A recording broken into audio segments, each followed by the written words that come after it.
Perfetto. Perfetto.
Okay, testing 1, 2, 3. Okay, good evening, everyone. Welcome to the first module, Mind and Its Potential, in our new sequence of Discovering Buddhism. If that's not what you're here for, you're in the wrong place and you can leave now. My name's Robbie Watkins. I'll be the leader for this module. But we have the incredible good fortune of having Venerable George Chernoff, who will be here, who is here tonight and will also be here next week. Let me just, yes, I did. I promise I did. Yes. Filled in your dance card. Yes. Let me get a sense of who's here tonight. Who's here at Kadampa Center for the very first time tonight? Okay, a few people. Who this is the first Discovering Buddhism module that you've done. Okay, so most people are starting with this. That's great. Who here has never done any meditation before? Okay, so a couple people, that's fine. Is there anybody here who's done this module before? Okay, did I teach it when you all did it? Okay.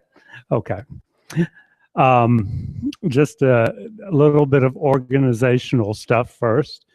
As most people know, Discovering Buddhism is a series of 13 modules that covers the entire Buddhist path. We've been teaching it for a number of years here at Kadampa Center. Each module is approximately 5 to 6 weeks. If you do all the modules and complete all the homework and get a certificate for completing each module, then you are eligible to become a Discovering Buddhism leader yourself. So if you aspire to that, that's something I would encourage you to look into. As I said, I will be leading this module. This is one of my favorite ones. It's the basis for everything that's to follow. It's a fascinating topic, the mind, and it's what Buddhism is all about. I've been a member of Kadampa Center since 1993, and I've been teaching Discovering Buddhism ever since we began offering it here at Kadampa Center. We have 3 other members of Kadampa Center who will be leading some of the other modules, and I'll be doing some of them also. Our course assistant is Joanna Smith. She's here at the front of the room. If you have any questions about the logistics of the course, you can talk to Joanna. Did you have anything you wanted to say tonight? We've had some technical problems with our registration. If you didn't get registered, don't worry. We may ask you to register in the future. We're working on it and we'll get it straightened out. So I'll let you know more about that next week. Mm-hmm. Okay. How do you know if you were registered? That's a good question. We'll find out more by next week what we have to do to make sure everyone's registered. Okay. Thank you. This module, all the modules are going to be on Monday nights. This one goes from 7 to 8:30. I like to start on time and end on time. There's a little bit of change in the schedule from what people may have heard initially. There will be 4 Mondays in October. The first Monday in November, there will be no class, and then there will be 2 more classes after that. So a total of 6. Total of 6 Monday nights, but there's a gap in there after the first 4. So yeah, we could represent it like that. Okay, with a gap there. Let's see. There's no, well, let's see. Okay. We used to tell people to get this CD-ROM called Discovering Buddhism, and some people may have it. It has all the required readings for all the modules on there. It's a great little, has a lot of information on here, and we have maybe 7 or 8 of these left for sale. They're $10, marked down from $20. We don't have any more than that because the FPMT, which is the organization that Kadampa Center is part of, has put all the material online so you can access it for free. So let me tell people how to do that. The site you go to is on, yeah, it's not a very good one, not very clear.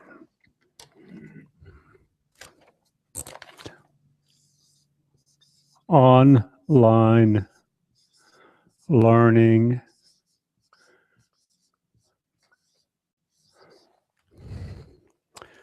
dot fpmt.org.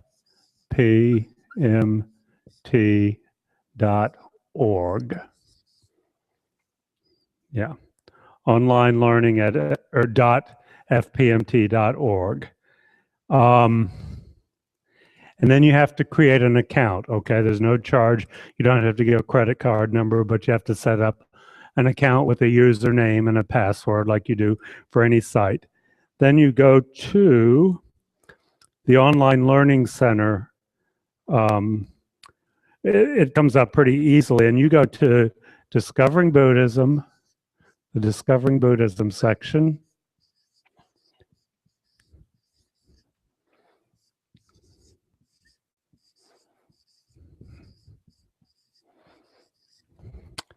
And you go to DB module number 1.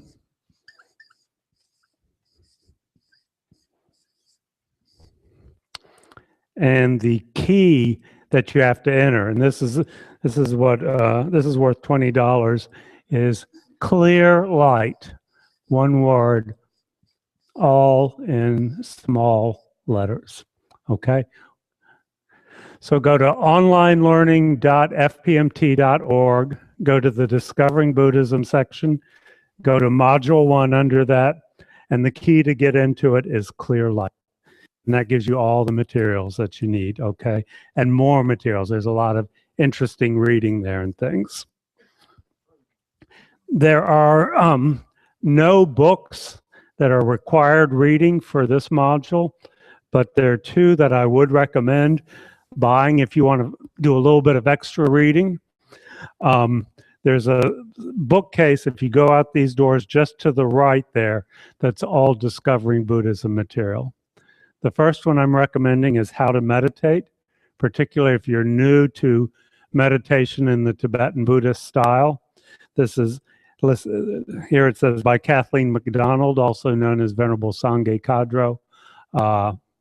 One of the Western nuns in the Tibetan tradition, wonderful teacher, very experienced, excellent book, okay, if you're just starting to meditate. How to Meditate by Kathleen MacDonald.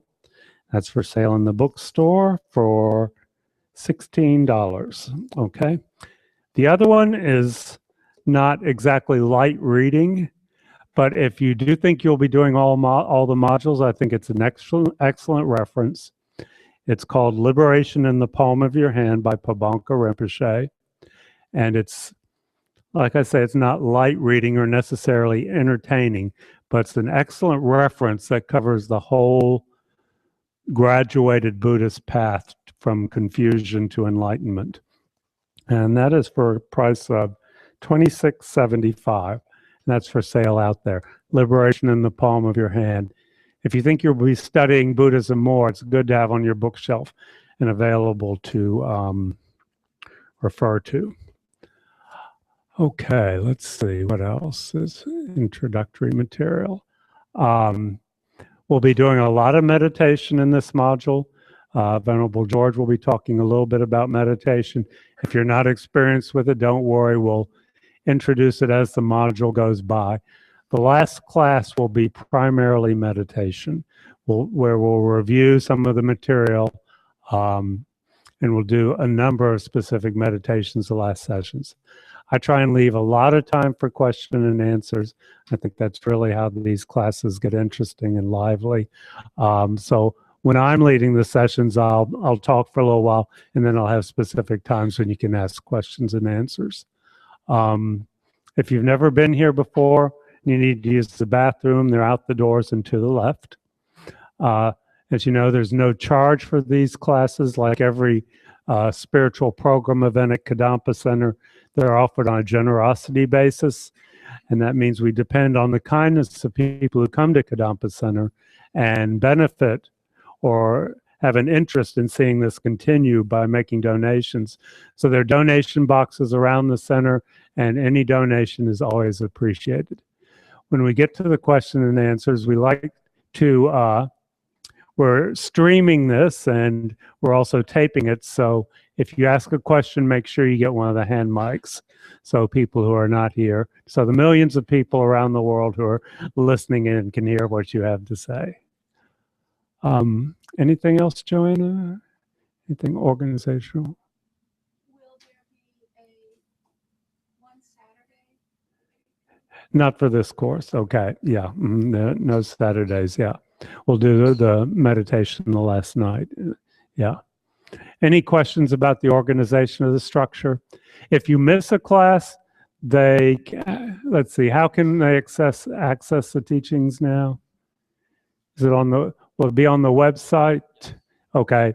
If you miss a class and you want to make that one up, there will be an audio recording on the website.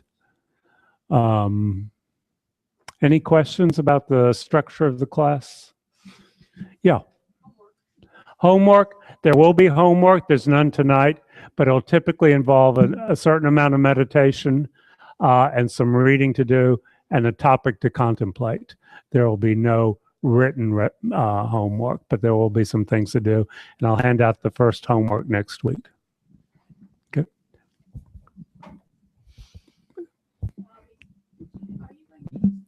Yeah, I was going to give those out next week. Okay. Yeah. If you want to get a certificate next week, I'll give out a sheet on which you indicate that you've done all the homework, that you've listened to attended or listened to all the classes, and a few other things. And at the end, you get a nice shiny certificate to put on your wall. Okay. Any other questions? Okay, so I'm going to turn over to you, Venerable George. Thank you, Reverend. Okay. And I'm going to turn off here. Am I up and running? Yeah, there we go. Good evening. I know I see some faces I've seen before and some new faces, so nice to meet you. My name is George Churinoff. Actually, I have a Tibetan ordained name. You know, like in the Christian tradition, when you become ordained, you get a new name. My name is Thupten Sultrim. So when I mention that to some people, they say, I think I'll just call you George. It's not an easy one like Losang or Tenzin or something like that. Thupten Sultrim. But if you'd like, you can call me Thupten Sultrim. So the mind is, from a Buddhist perspective, the most important element of our development for our spiritual path. When I first encountered Buddhism in Nepal many years ago, I had been interested in yoga, and I asked permission to do some hatha yoga from our teacher, who is still around, Lama Zopa Rinpoche, who comes here occasionally. Some of you may have seen him, a great Tibetan Lama. And this Lama thought for a while, and he said, it's okay, you can do, but it's all in the mind. It's all in the mind. All of our spiritual development depends upon how we treat our mind, how we cultivate the mind, how we watch the mind. This is where we do all of our development.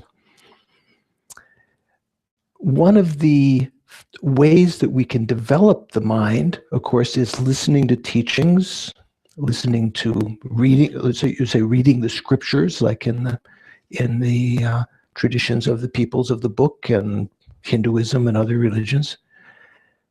But once we've amassed some information through that means, listening to the teachings or reading, we have to mentally go over that to try to understand it, to overcome inconsistencies in our mind, any kind of contradictions that our mind might see, to investigate it further.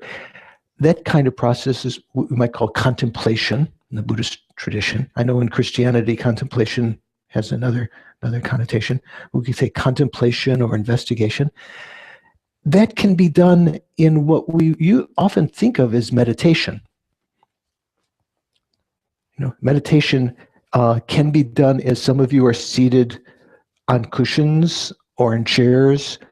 The main thing in contemplation is that you try to find a situation that is not distracting. So you might find a place in your house, your apartment, or whatever, and try it for the extent of this course. See if it works for you to set up a little place that you will consistently do your contemplation and meditation. It might be in your bedroom, might be in another room, someplace where you're not going to be disturbed, and a place that when you come to your chair or meditation cushion, that you have a good feeling about that. When you see that, that you like to come back to that. So hearing the teachings or reading them, that's put under one category of how we amass information. But then from there, done through our ears or through our eyes, right? And our mind, obviously thinking about it. But then contemplating that material in a quiet setting where you're not distracted by other things, thinking about it, not necessarily reading the book at that time, trying to bring back to mind through your memory what you heard or what you've read, even 5 minutes before. Maybe you read the book, some section before a contemplation section, and then make up your mind that you're going to go over that, investigate that, analyze that. The third element of amassing some spiritual development is what we technically call meditation. Contemplation is a kind of meditation, but meditation generally is we can define meditation as a process in which you familiarize the mind with a wholesome state, a spiritually wholesome state. You might say sometimes someone seems like they're meditating on anger or something like that. They're familiarizing their mind with anger. That wouldn't, from a Buddhist perspective, that wouldn't be called meditation because that's not a wholesome state. Generally, calling to mind reasonings that you will draw from the teachings, from the instructions, weighing them in your mind, analyzing them, becoming familiar in that sense. So contemplation also falls under the category of meditation. And then when you've come to some reasoned understanding of something, at that point, meditation includes holding that understanding in a way with where you no longer engage in any other kind of analysis, holding it in a single-pointed way, what we call single-pointed concentration, as much as you can. That can, as I've been mentioning in the talks on Sundays, which you are all welcome to attend on Sunday morning, sort of Sunday go to meeting time. I think there's two sessions, the same talk both times. We've been mentioning some of those things. So the mind from a Buddhist perspective is quite different than Western science would have it. Western science, and I did study science myself many, many years ago, but so I'm conversant with the terms and terminology and everything. Western science falls into several categories, but there's a large number of people who think the mind is somehow synonymous with the brain. Have you heard? That people say, what's the mind? It's almost as though you can, if you You can change the mind with chemicals that affect the brain, or with operations that affect the brain, or now there's some commercials on TV where they talk about neuroplasticity, and you do some puzzles that look like they're fun, but they're really going to change your brain, so you can pay us for that. You may have seen those ones, right? From a Buddhist perspective, the mind is something which is not material. The mind is something which is formless. It is something that changes moment by moment, like matter. To our ordinary eye, as we grow older, we understand the things that we think of, material things that we think of as solid and unchanging. Even the big boulders are eroding, the atoms are moving, molecules are vibrating, and so forth. We know that they eventually will disintegrate and so forth. We understand them as the outside world as being impermanent, not only eventually, but with every instant. The mind is also an impermanent phenomena, but is not created by matter. It doesn't disintegrate into matter. You can't create it, like the disintegration of some nuclear particles creates energy, right? And radioactivity as another form of matter. The mind is of a different continuum. It's something that is formless, yet it does have an intimate relationship with our body, with our mind.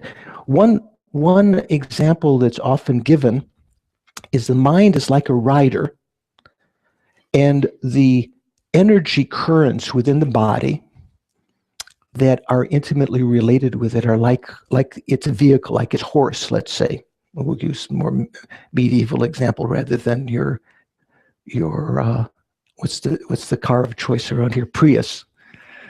Out where I'm living in Asheville, the car of choice is a Subaru, so I would use that there. But here we could use a medieval, a little earlier or colonial example. The horse is like the physical counterpart that's somehow intimately related with the mind. The rider, that which guides the horse and is observant and makes decisions about where to pull the reins and so forth, is something of a different continuum. It is immaterial. It is formless. In fact, the nature of it is sometimes called clear light. So now you know the password, why the password is up there. Remember, he said the password for the website is clear light. Now, we'll be doing some meditation in a couple minutes on different kinds of meditation, and one of them will be to try to start to recognize the mind. Generally, we're controlled by the different factors that arise in the mind: our anger, our attachment, our jealousy, our, good and bad factors rise in the mind depending on how familiar we are with them. There is not necessarily a genetic predisposition to have particular states of mind, although there's some areas where there might be some contribution genetically. But generally, we might say, from a Buddhist perspective, that the propensity of certain minds rising is due to your effort this lifetime, familiarizing, but also due to habit energy in previous times. Buddhism posits very important, from the point of view of the Buddhist practice, a very important element is that this is not the first time we've been here. Anyone here already have a feeling that say, oh yes, I believe in reincarnation? No, not an awful lot. Yeah. Some people absolutely don't believe in reincarnation. Okay, good. Couple of skeptics. You're set. You'll never change. Oh, okay. You're open to. Okay. But you're right now. Okay, good. and the rest are kind of somewhere in between, right? So from a Buddhist perspective, the habits energy that we entered into in previous lives leaves some kind of predisposition in the mind for our behavior this lifetime. Two children born to the same parents, one might be very loving and compassionate. If they see animals or insects being harmed, they'll cry. They'll have a natural kind of empathy. Other kids might take, a stone and smash ants very happily or something like this, perhaps from familiarity from previous lifetimes. It said that sometimes the mind is a little bit like rolling a piece of poster paper. Remember when you were in grade school, high school? You had to bring home some paper you rolled up, and then if you tried to lay it down, it had already a little bit of curve to it, right? So you had to use a lot of effort, maybe have it curve it the other way to get it to lie flat. So it's a little bit like that. The conditioning that we do to our mind is very important, how we treat our mind. And the thoughts that we have in our mind will determine our future behavior. So it's very important to watch the mind, to be more introspective. My first teacher, a Tibetan Lama named Lama Yeshe, Thupten Yeshe, there's a photo of Lama who's passed away some years ago up on the altar up here. Lama Yeshe at our monastery in Nepal used to give advice to the students, and they would write this advice on little pieces of paper and put it on the wall of their rooms. So one of the advice that he would often give is, first check inside, then check outside. He would always be saying to students, check up, dear, when they had problems. So they come to Lama, oh, so-and-so is doing this. He said, check up, dear. So rather than blaming our situations, our happiness or unhappiness on the outer circumstances, generally our unhappiness, to check inside to see what the cause of that is in your own mind, to watch your own mind, to watch when jealousy is rising, when attachment, clinging energy is there that can cause disappointment when you're not getting what you want. When aggression is arising in your mind, sort of repulsive energy that you don't like something and you have to hold it back sometimes. Sometimes you don't feel the need to hold it back, so you say words or act out in various ways to harm others. These particular states of mind are through our meditation, not just only through reading that these are destructive. In our own meditation, observing the mind, we can actually come to a real single-pointed conclusion that these states of mind are detrimental, that they are harmful to us, even though we might think that attachment is our friend, our own attachment. If I didn't have attachment, I'd never get the nachos, right? If I didn't have attachment, I wouldn't go to Goodberries, get my, as I have to admit, is one of my many attachments.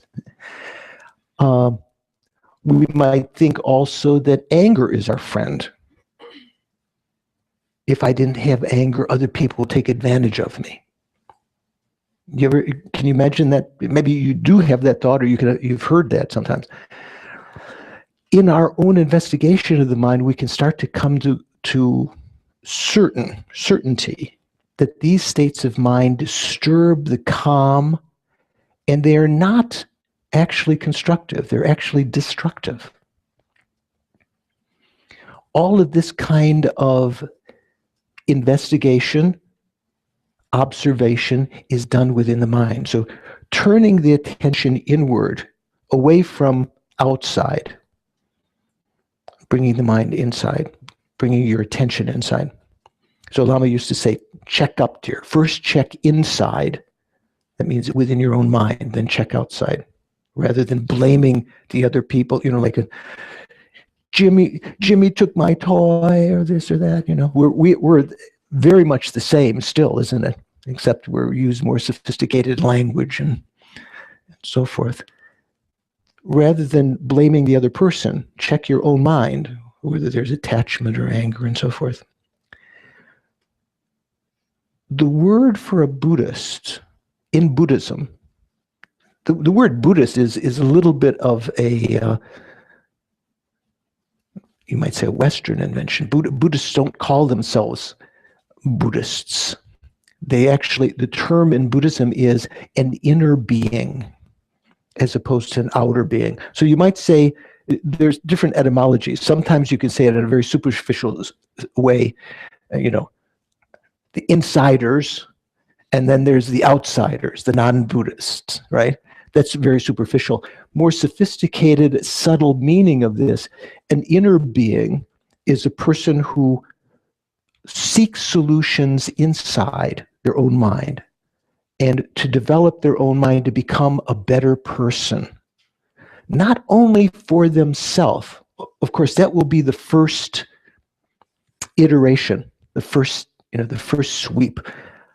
We're all dominated by our own ego, wanting to feel comfortable, be free of suffering and so forth.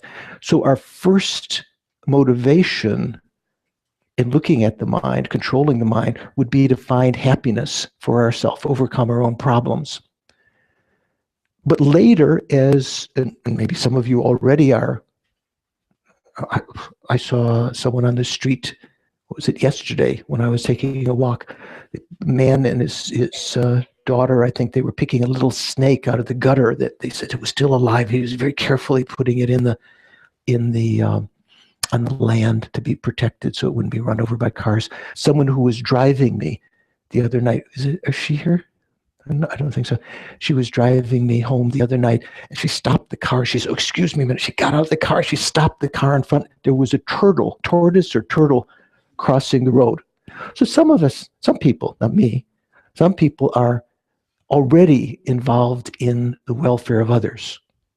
And probably most of you here have a good sense, a good dollop of that, a good bending of that in your mind.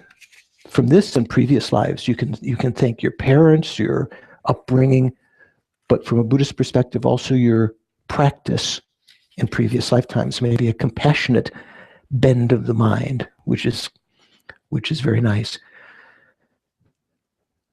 So these are some of the just a little discussion about the mind. What I'd like to do is to do a little bit of meditation with you. And remember, meditation, well, let me say this again, although I haven't said it here, I've said it in other classes. Meditation is not an end-all. It's not the only thing that Buddhists do. Some people think, oh, Buddhists only meditate. How many hours a day do you meditate? Some people say, you're a monk, you must meditate like 20 hours a day or something like that. There are many ways to familiarize the mind. When the circumstances arise, when you can do formal meditation, as we're going to be doing now, that means sitting in a quiet place and making a determination that just to focus the mind on one thing, that's excellent. That can leave a very strong bending of the mind, you might say, imprint in the mind of something. But even keeping in mind all through the day, when you're shopping, when you're at the office, when you're in the yard, raking leaves, working with the kids, going to school, whatever you're doing, watching your mind inside and getting familiar with the contour, the environment of your mind. What's happening? Am I happy? Is attachment rising? Strong desires? Am I irritated? This is also familiarization. This is also meditation. So one of the things we can do at the beginning is a very simple meditation, observing the respiration, the breathing meditation. So what it means is to watch. Let me ask you right now, listen.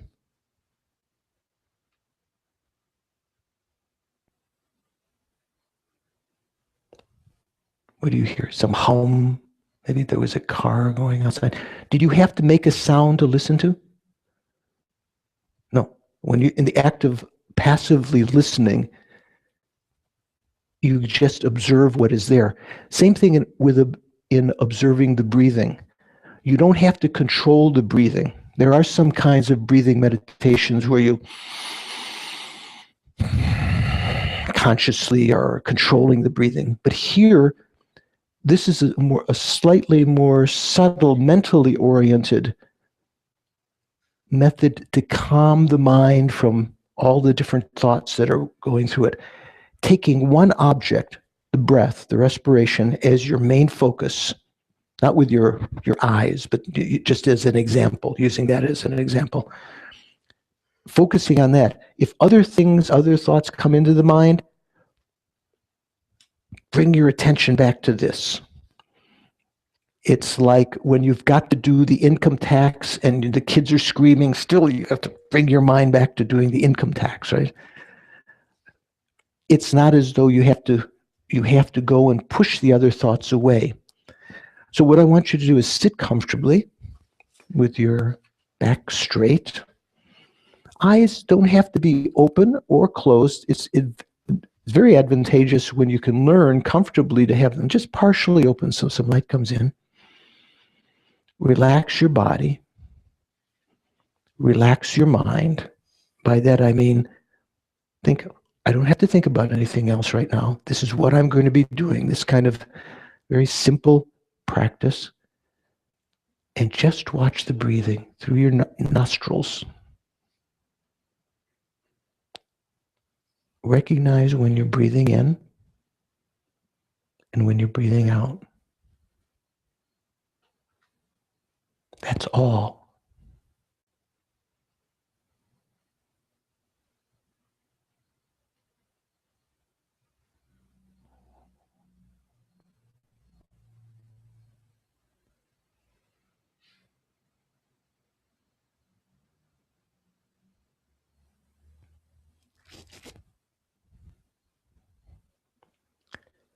At the juncture where an inhalation, an in-breath, changes to an out-breath, that little pause, also keep your mind there. Try to see the exact point where it changes. Likewise, when it changes from the exhalation to the inhalation.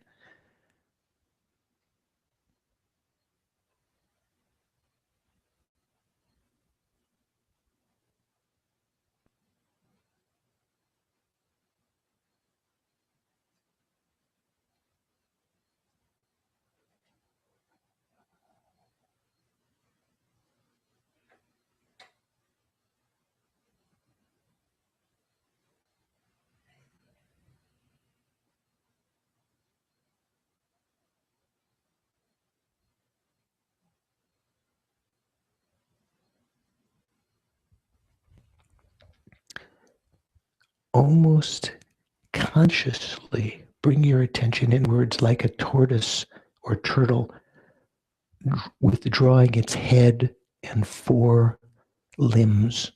I guess it's tail too, but so draw your attention away from the eyes, the ears, the nose, the tongue, and the tactile sense, sort of to the center of your chest, and just watch, just be aware of the breathing. Don't be distracted by sights or sounds, smells, tastes, or physical sensations.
And then bring your attention back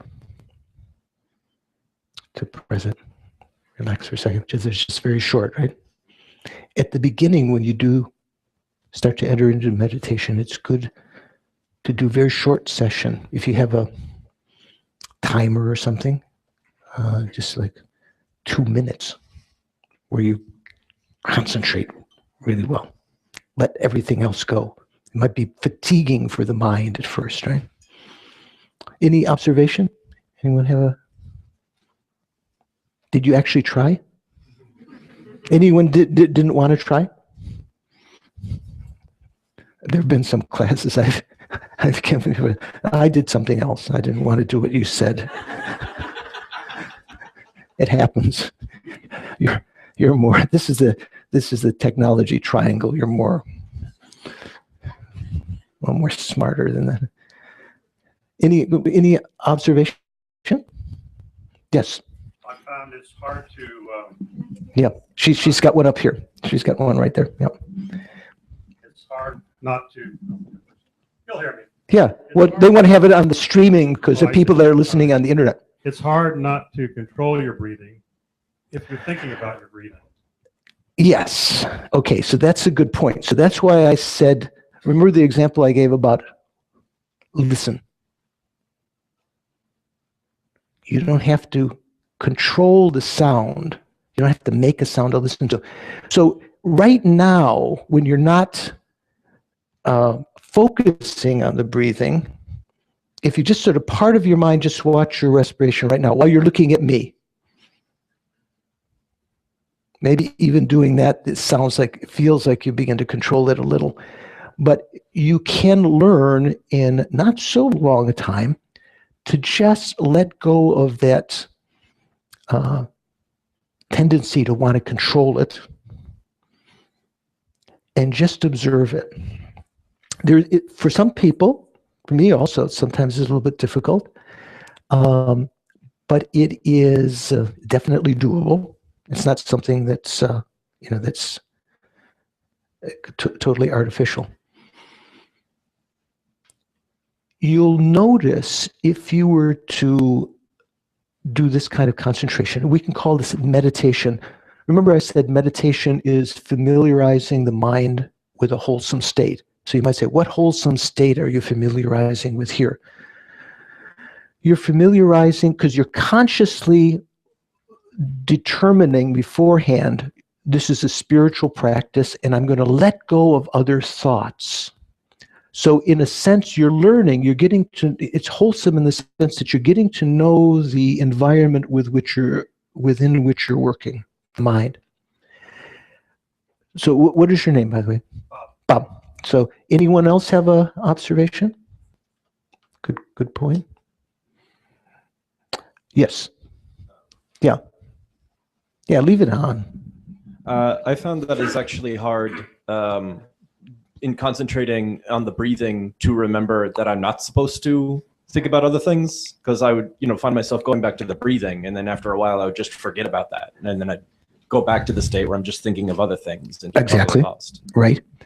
It takes, that's what say for instance, do you play golf or tennis in some sport, badminton, ping pong, something?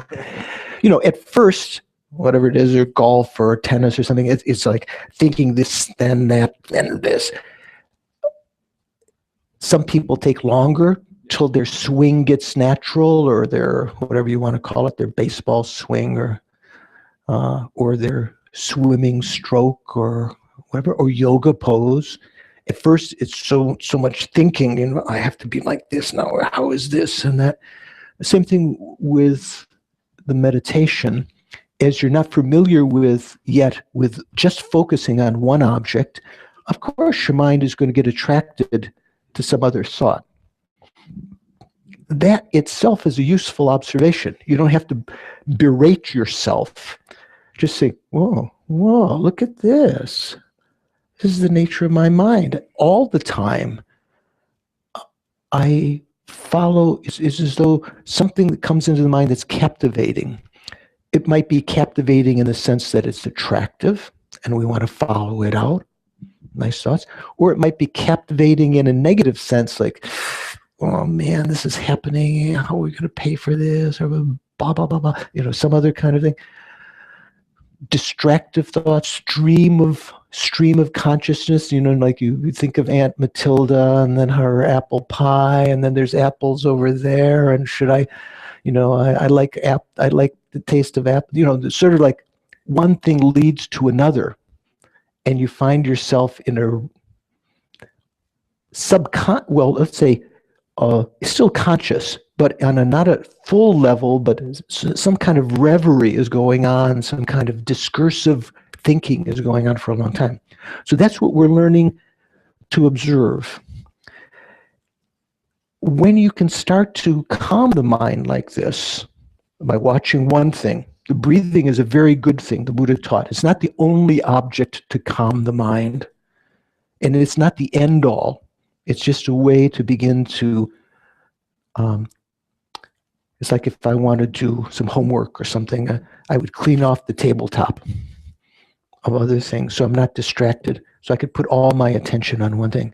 So if your mind is quieted in the sense that by focusing on the breathing, you've let go of all these other thoughts for some period of time. Here's a very important factor. What is your name, by the way? John. John.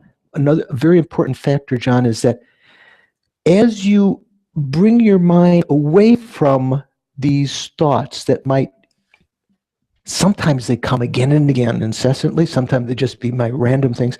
As you take your mind away from them, the frequency of these interrupting thoughts will begin to diminish, how often they come. And not only the frequency, how often they come, but their intensity will begin to diminish.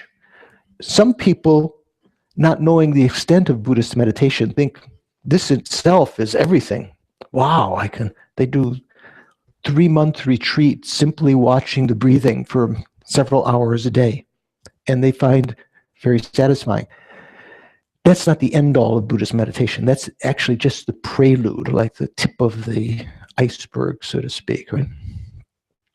So it's a good observation that you notice that you forgot the object. The very first precept, let's say, in trying to develop concentration is remembering the object of concentration. You have to think, what am I doing? Oh, I'm supposed to be watching the breath. You know, oh, yeah. I'll go back to watching the breath. Completely normal. As you do that again and again, you will begin to keep in mind, you'll have a mindfulness of the breathing. Have you heard that term, mindfulness? It's something that is very current in Buddhist conversations when they talk about the healthy aspects of meditation, mindfulness meditation. So here you're being mindful of the breathing. What does that word resonate with you? Mindful, being mindful, like when you're carrying a bowl of water or something, a cup of coffee that was filled too high. You don't want to spill it on the nice carpet. You have to be very mindful, right? Don't get distracted by anything else. So here you want to be mindful of one thing. In this case, it's the breathing.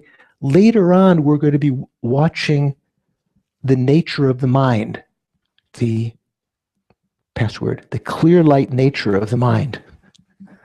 I like that. That was the password. That's pretty cool. Any other observation? Yes, back there. There's good. There's a microphone in the back section also. Hi, what's your name? Casey. Katen. Casey. Was it? Casey. Casey. Casey. Visual images came to mind along with the breathing. So like a butterfly going up and down with breaths, or a ball.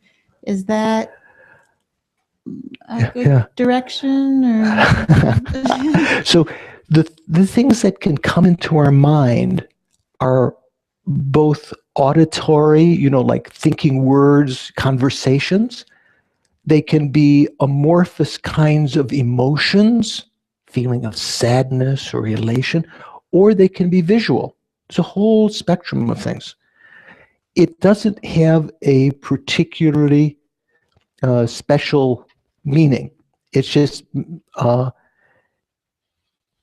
like the thoughts that are going through a person's mind. It may have to do that you've seen butterflies recently, or that happens to be something that's in a memory that's coming up because of other associations. Once I asked my teacher, Lama Yeshe, he was sitting on a bed, kind of like, longer than this.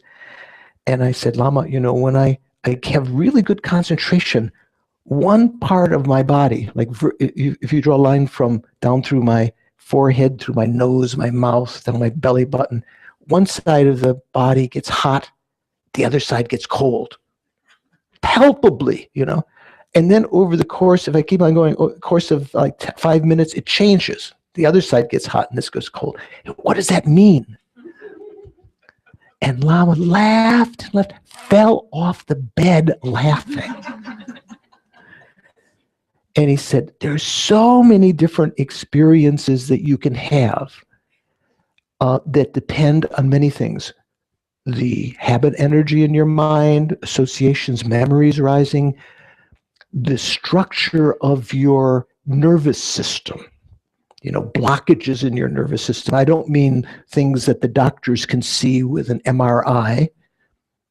No condescension toward Dr. Robbie, but they're kind of like what we call the subtle body that can, there can be blockages in our body causing different kinds of things. So there's not you don't have to worry that that's good or bad. Don't put any value judgment if you see blue light or, what does that mean? I saw green. What does that mean? Someone might tell you that has some meaning, but I wouldn't put a lot of credence in it.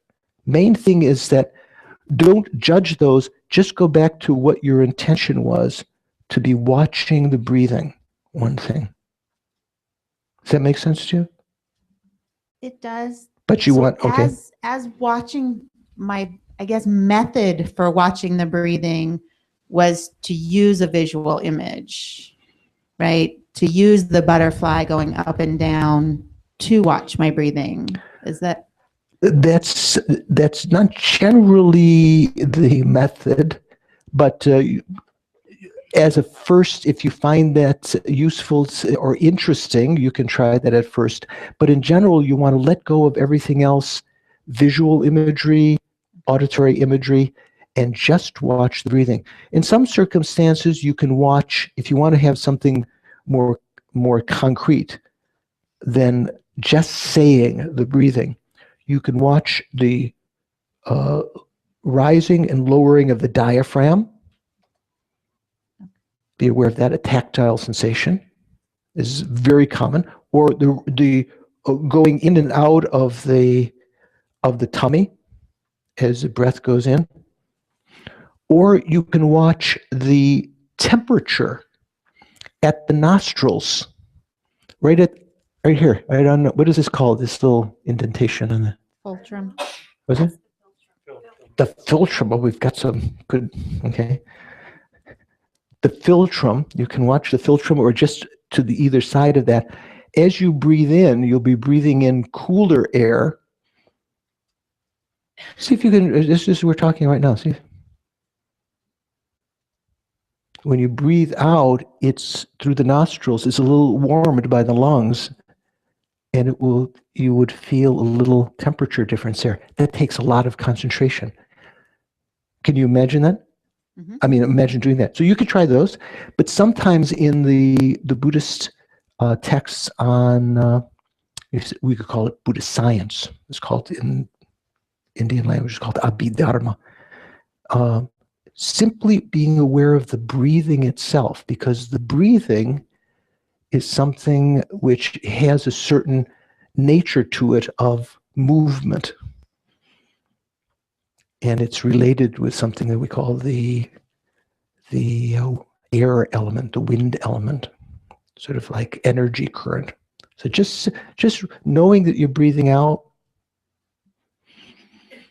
knowing that you're breathing in. If you mistake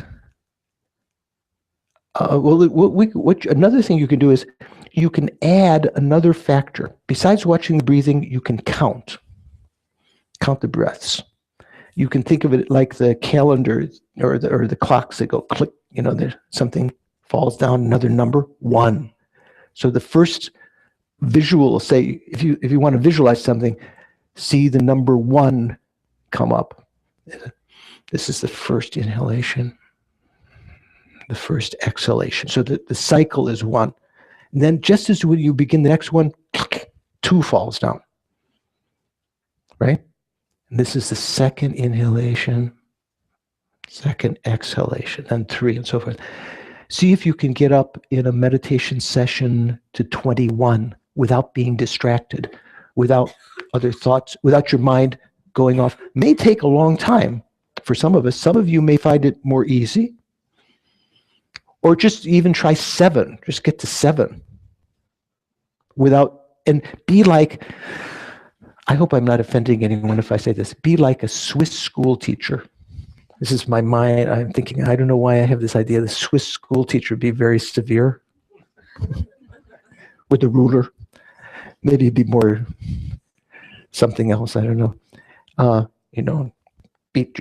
If you lose count, you think this is the first inhalation, second inhalation. Oh, not the second inhalation. I just inhaled. Go back to 1. Even if you're up to 6 or if you're up to 19, go back to 1. So be severe. That little kind of discipline will cause you to, kind of self-interest. You want to be able to do it, will cause you to be more mindful of the breathing. So when there's 2 objects here in my hands, and Robbie were to offer me a nice cup of tea, there's nowhere to attend to that tea, right? Even another appealing thought, captivating thought, whether it be attractive or anger-provoking, arises. As I've got trying to keep 2 things in mind, there's less space for the mind to get involved in those, and you can be more aware. So you can try that also in breathing. Okay? Does that help, Casey? Yes. Okay. Thank you. Yes. Good. We have another question. What's your name? Jennifer. We got a close microphone here for Jennifer. Hi. Can you hear me? Yes. Okay. I find with the breathing meditation that sometimes I will be thinking, am I doing it? Am I doing it?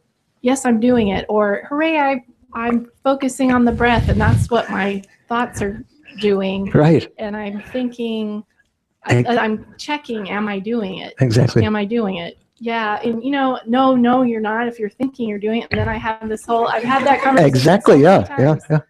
That happens. So that itself, that observation of a self, what was it, Jennifer, right? Of the Jennifer back there observing, that itself is something that's appearing in your mind.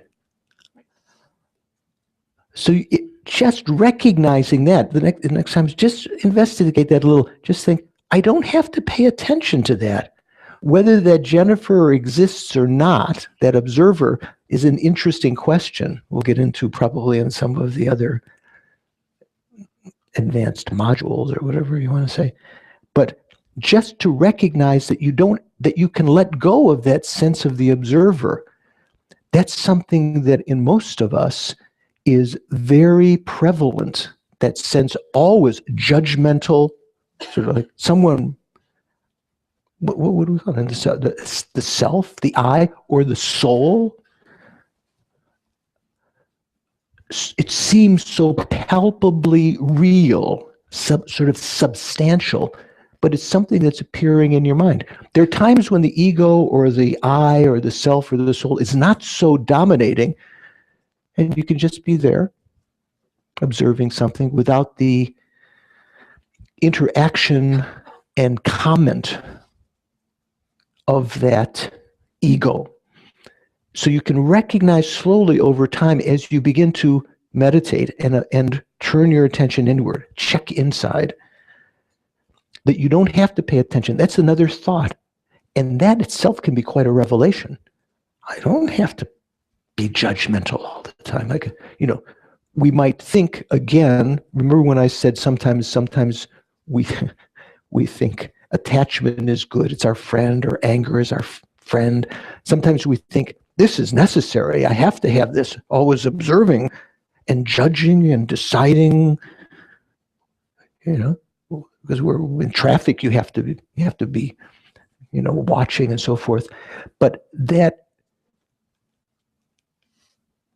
can be a hindrance. And you can learn to let go of that. It's not going to be something that's going to drive you crazy to let go of that we'll have to call the ambulance for you, in the class. People let go of their ego and suddenly they go into a trance state or something like that. I remember once when I went to, I'd been a monk for a very short time, a year or two. I went back to the States. My dad had passed away, and my brother had arranged for a dental appointment. And a dentist, I went into the office, and he said, "Oh yeah, you can come after hours. I'll take care of you." And I went in, and he first sat me down while he was preparing, what do you call it, laboratory, or the section where you have your teeth repaired.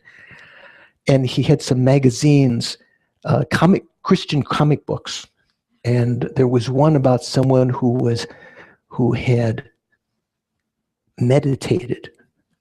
So he got into playing guitar and meditating, had a beard like this gentleman's beard, and the implication was that meditation could drive you crazy or something like this, There are people who think this, that can be brainwashing or something like this.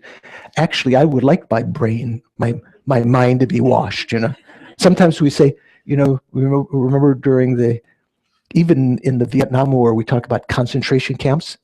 Actually, concentration camps are quite good. A meditation retreat, you can say, I've gone to concentration camp, and be proud of it. It's not voluntarily concentrating your mind. It's not that you're concentrated suffering.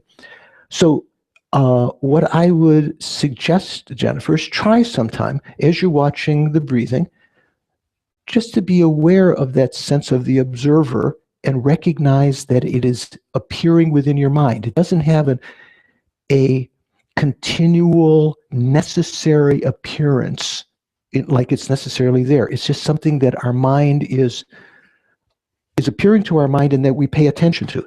Let go of that and just calmly just watch the mind. Okay? Anyone else? Yeah. Oh boy, we have good,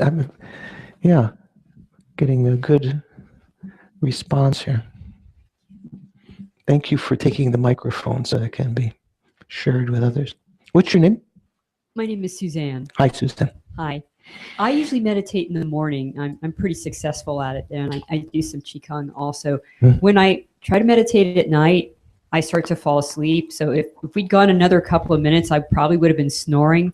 So can you give me some points because I kind of like to, to come to these sessions, but how do I keep from falling asleep when I'm meditating at night? Because I really, I'm slowing down. Right.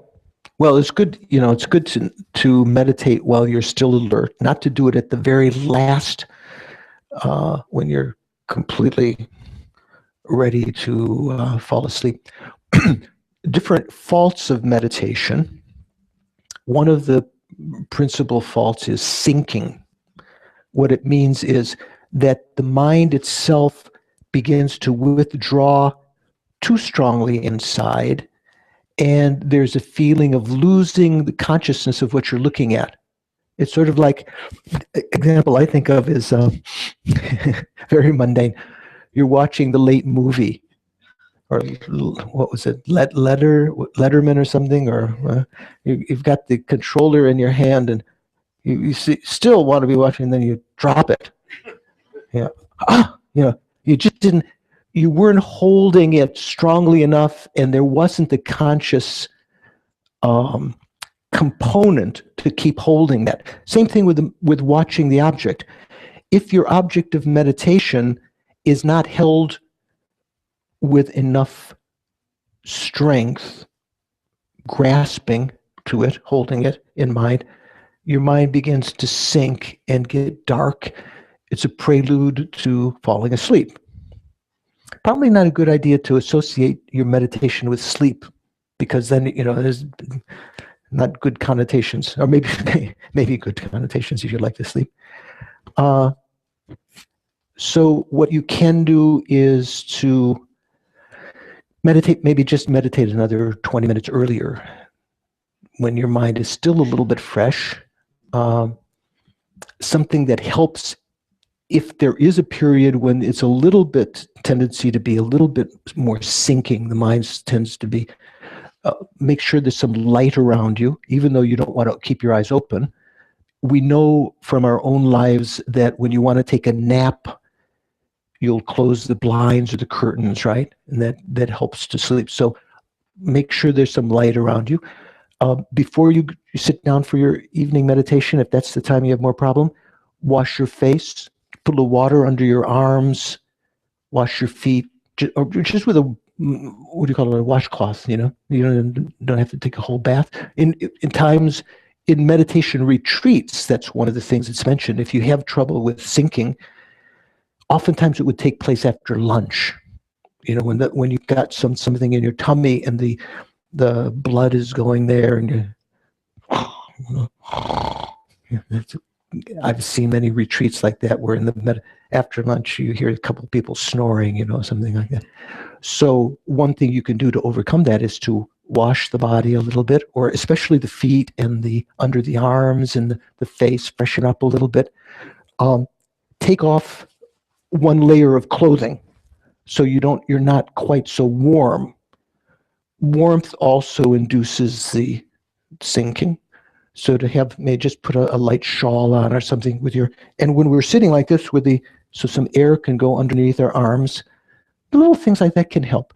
And then just by the force of what's called squeezing attention, it doesn't mean that like this, squeezing the body, but it means,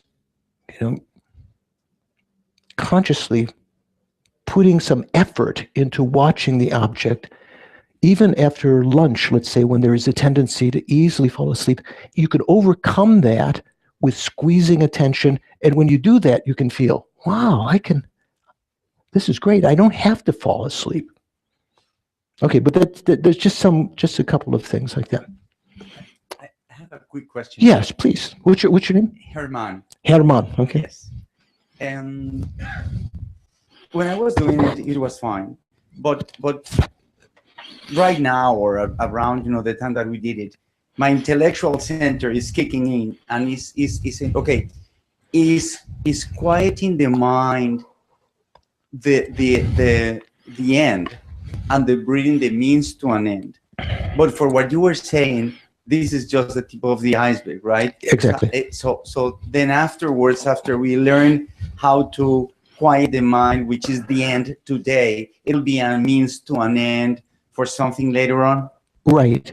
It's like, say, for instance, learning how to just use golf. I don't golf, but I'm imagining, if you learn some stroke, you might think, I know how to do that now. I don't have to golf anymore. Well, then you have to go out and hit the ball and then go learn different strokes. There's lots of things to do after you learn one stroke, right?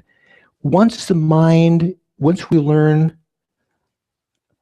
that we don't have to follow thoughts, so we have a little modicum, a small amount of concentration, then we can begin to investigate, watch what's happening in our mind during the day. You can watch when you're getting angry, you can watch when you're irritated, and you can watch, Jennifer, you can watch the eye, that's the owner, what looks like the owner of the body and mind. You can, those simply observation, that can be very powerful. And then you can actually do positive meditations, like, for instance, developing good heart. If you might yourself depend upon a teacher to point out various meditative subjects, like, say, for instance, death and impermanence. That might sound morbid to some people, that the Buddhists would meditate on death. Oh, how morbid. I don't want to think about that. That's one of the big problems in our society, that we don't think about death until we get close to it, and then frantically what have we done with our life? It's one of the things that you would bring to mind and to recognize, for instance, that not simply intellectually saying, if I ask you, Armand, are you going to die? Yeah, we all know that, but it's not something that's consciously present in our mind all the time. If it were, we would be, and this is something you could meditate on, if it were, we would be, other things wouldn't bother us so much. We have to leave them behind. It's like if you heard, someone comes in from the office and says, oh my gosh, there is a nuclear missile heading for Cary. Are we in Cary now, or we're in Raleigh? We're in Raleigh. It's coming to the intersection. It's going to hit here in 5 minutes. There's no way we can get it. It's 100 megatons somehow mistakenly. And at that point, if I were to say, hey, Robbie, don't you owe me $5 for... It would be totally ludicrous, because if we recognize we're going to die in 5 minutes, other things would be totally unimportant. We would try to get whatever. If we were religious, we might try to make amends and, so forth. So if you are, through meditation, once the mind is calm, bringing various subjects, I'm just giving one, such as death, or loving kindness, imagining all living beings around us and overcoming the little devil's advocates in our mind that wants to say, that's their problem, their happiness, everyone's independent, they're not my responsibility. Actually taking a different stance and thinking how wonderful it would be if everyone was happy and had the causes of happiness.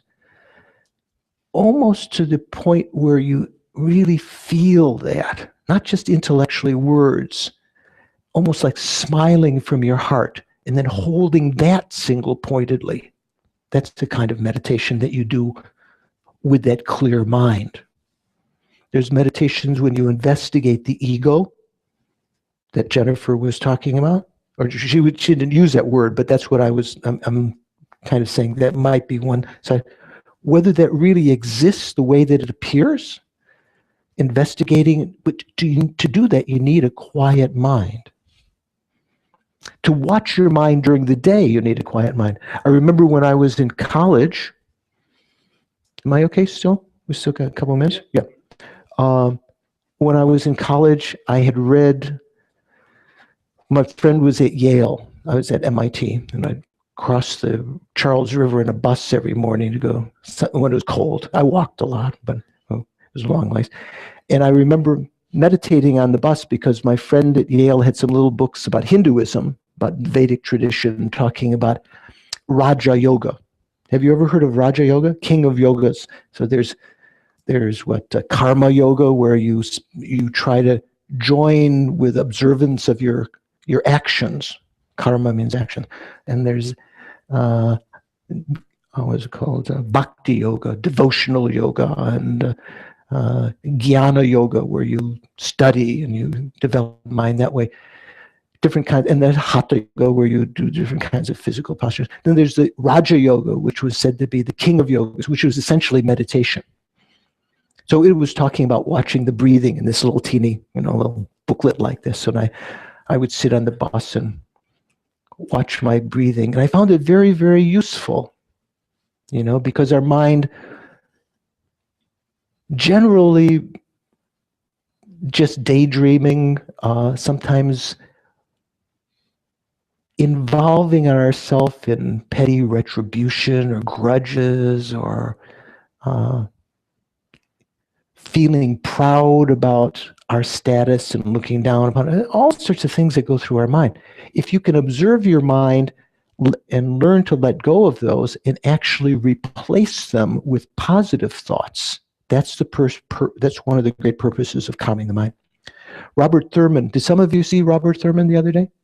There was a friend of a very famous professor at Columbia University was here, an old friend of mine. So Robert used, some years ago, he coined this phrase. I thought it was quite good. I think he'd heard it from others also. He talked about, and this fits the technology triangle, I think he said, part of Buddhist meditation is reformatting the human hard drive. You know, when your computer is when Windows has gone awry, you can't, or your Mac system is everything's messed up. You just erase the whole thing and reformat, right? Do you know what I mean? So, in a sense, what did Christ say also? In order to enter the kingdom of heaven, you have to be like a child. Some phrase like that. Who's our biblical source in this course? That wasn't right what I said? Something like that, right? So a little bit like letting go of all your preconceptions for some time and reinvestigating, then you can attend to those intellectual questions from a new stance of quiet and objectivity. Okay, so let me just finish here. And Robbie, is it okay if I could go a couple more minutes? Let's do one more little meditation session. Okay, so sit comfortably.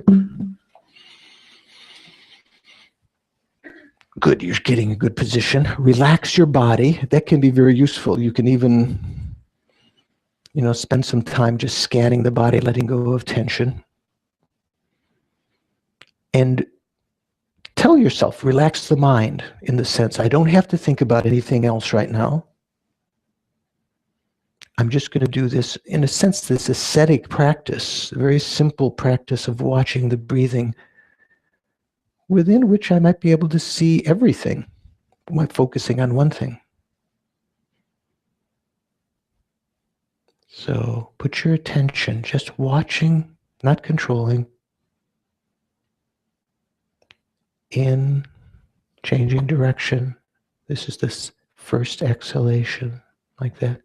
Now this is the second inhalation. Try this.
And let go of your attention to the breathing and just watch your mental consciousness, not your eyes, ears, not your nose consciousness, tongue, or body.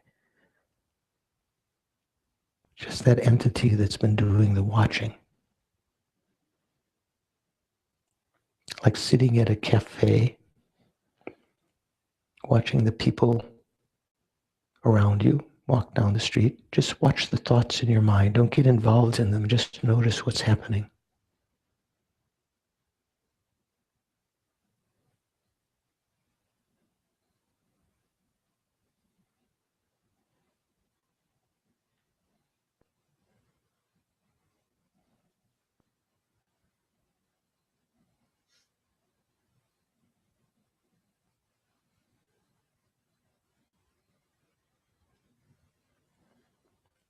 All the drama in our mind, all the soap operas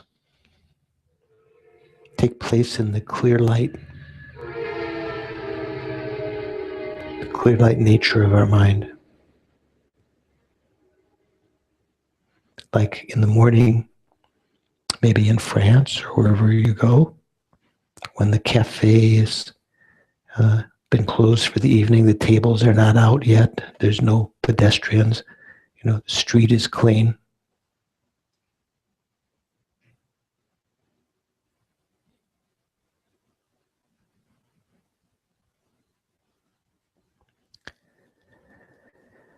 And then think as a conclusion, think whatever good bending of my mind, whatever imprint I've left in my mind to this evening, listening, contemplating, meditating, may it become the cause of my becoming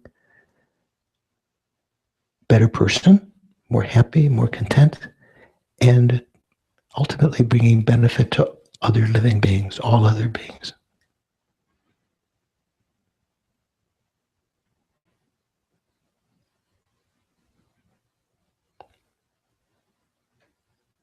Thank you very much. Thank you, Venerable. Yeah.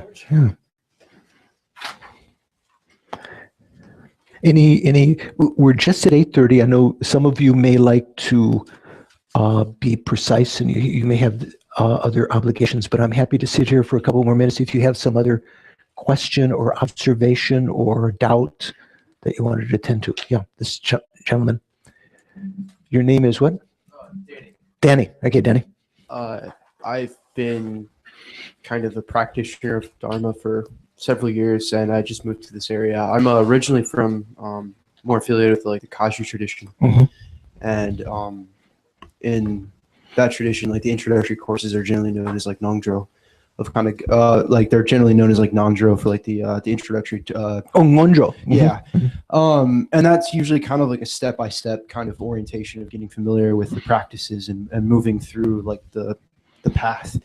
I'm not so familiar with the Gelugpa tradition as I've heard at the Kadampa Center is, but I just moved here, thought I'd check it out. Is this module similar to that of the Nongdro, of kind of familiarizing people what Danny's talking about is that in some Tibetan traditions there's a lot of emphasis at the beginning in engaging in what are called preliminary practices, some of which are physical, like bowing to the Buddha, sometimes making offerings many hundreds of times, 100,000 times, doing mantras and so forth, as a prelude to doing higher meditations. Here we're even talking about something that might be, some of the great lamas also, they send their students to a center like this in order to get this kind of preliminary, which is a nice basis to understand things, understand the mind, understand our position in the spectrum, where we're going, where we are, where we're going. So I think it's no problem. If you can come, continue to come. There won't be any conflict with what you've already done. It might act as a nice support for that. Anyone else have again, what was Jim? Bob. And tell me if this is a question that should be answered at a later date. As I understand, our dreams are our mind's way of rectifying, clarifying, dealing with the events of the day or the events of our lives, even though the dreams may seem ridiculous to us, but usually we can tie them back to something that's happened. If a person has been meditating for a long time and has developed somewhat of a clear mind, do they have fewer dreams? Do they have more dreams? Do they have different dreams? I'm thinking of one of my friends who got an advertisement from the Marine Corps. You know how they send out mailings? Says, yeah, one of the choices was, yes, I'm a patriot. I want to defend my country, or something like that. You check out. Then the other one was, no, I don't care about defending my country. And then he put another box below that, none of the above. So it's not that necessarily have more or less, but sometimes meditators have the ability, when the mind is clear, when you're going to sleep, to observe that process. And actually is a term that's used in Western, I don't know if psychology, we'll talk about lucid dreaming. Be aware that you're in a dream. And in that state, they may be able to imagine the Buddhas, or, being generous and doing good deeds, practicing virtue even in their dreams. There are other things that can be done in the dream states, much incredibly, the most profound practices that indeed, again, our password, clear light, this very subtlemost mind that takes place in what the psychologists and physiologists call the delta phase. Do you know what that is? Where there's like a delta wave, brain activity, very, very minimal. In that state, the subtlemost mind of clear light arises, something that we can get a taste of, like I said, like in the morning when there's no pedestrians on the street, in the cafe, the tables we're in, the streets are washed, the mind is completely clear. That state can be used for meditation in that deep sleep state. So there are actual activities that are done there. Sometimes the dreams do occur, and sometimes they can be prophetic. The Dalai Lama sometimes talks about his dreams that seem to indicate certain things. One more question. Yeah, what's your name? Laura. Laura. Hi, Laura. Hi. I was thinking, so if the observer is ego, what is it that's observing the observer? Is it just an infinite progress? Or? Well, here, this is a really interesting question, and something hopefully that you could spend your whole life investigating. Your mental consciousness, it's different than your eye, ear, nose, taste, and touch. You get a feel for mental consciousness. It's something within which you think, you make decisions, you have memories, you make plans. That entity. It's not, you don't plan with your eye or your ear, your nose, or your body. It's your mental consciousness. So within that, if you were to say that, is it Laura, right? Laura, there's no observer Laura the way that Laura thinks, or the way that George or Robbie thinks, that appears in our mind. There's just the mind.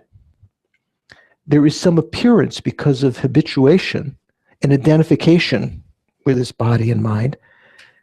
Actually, Laura does exist, but in a way that's much subtler than our mind thinks. We think there's some kind of owner back here, the taster. Why do I want to go to Goodberry's and have the concrete, I can tell you the Heath Bar chunks in the vanilla is really good.